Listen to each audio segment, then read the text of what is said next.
Chapter 1. A lesson on a tortoise.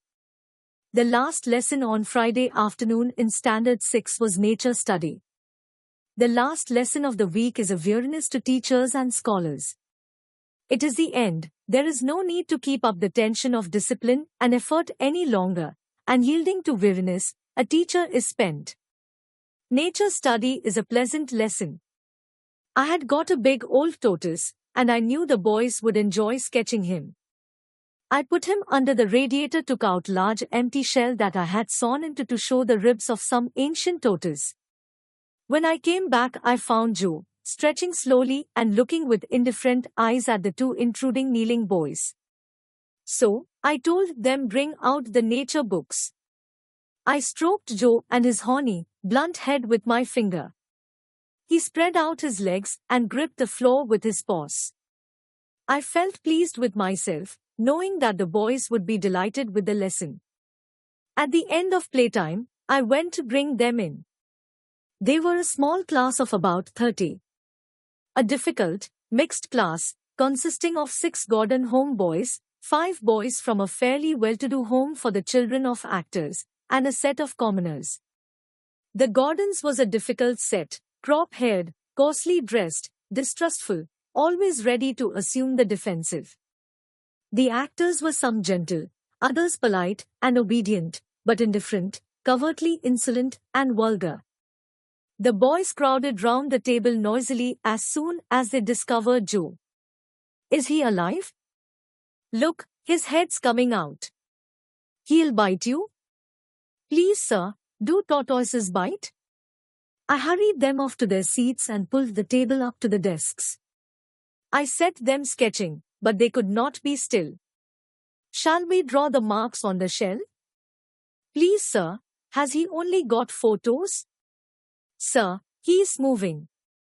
I stroked his neck and calmed him down. That's enough, Miles, you shall go to the back and draw twigs if I hear you again.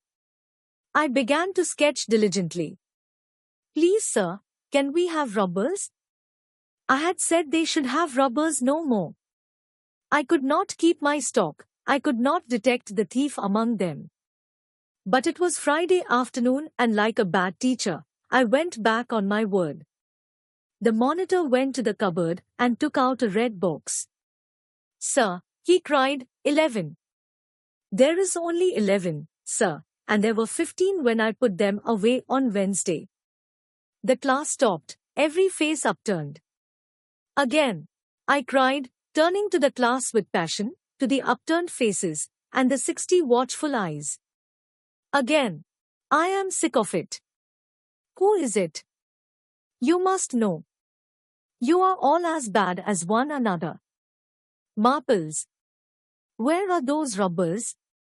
I don't know where they are. I have never had any rubbers, replied Markles. You must know. They are gone, they don't melt into air, they don't fly. Who took them then? Rawson, do you know anything of them? No, sir. Wood, have you any knowledge of these 4 rubbers? No, he shouted. Fetch the cane, Burton. Wood dragged himself to the front of the class and stood slackly. The rest of the Gordons sat upright in their desks. Burton handed me the cane, and I turned from the class to Wood. I like him best among the Gordons. I will cane you for impudence first. You always pick on the Gordons. That is not true. I am always excusing you, letting you off. But you pick on us. You always begin with the Gordons. Isn't it natural? Haven't your boys stolen? Haven't these boys stolen several times and been caught? That doesn't mean we did it now, he replied. How am I supposed to know? Well, it's not us. Everybody knows who it is, only they won't tell. Who knows? I asked. All of them? I asked these boys if they could tell me. Each one said no, sir. I went around the class. You see, I said to Wood. They won't own up, he said. I wouldn't have done if you hadn't been going to cane me. I asked Wood to write his knowledge on a piece of paper. He would not. I asked the boys he had named. They refused.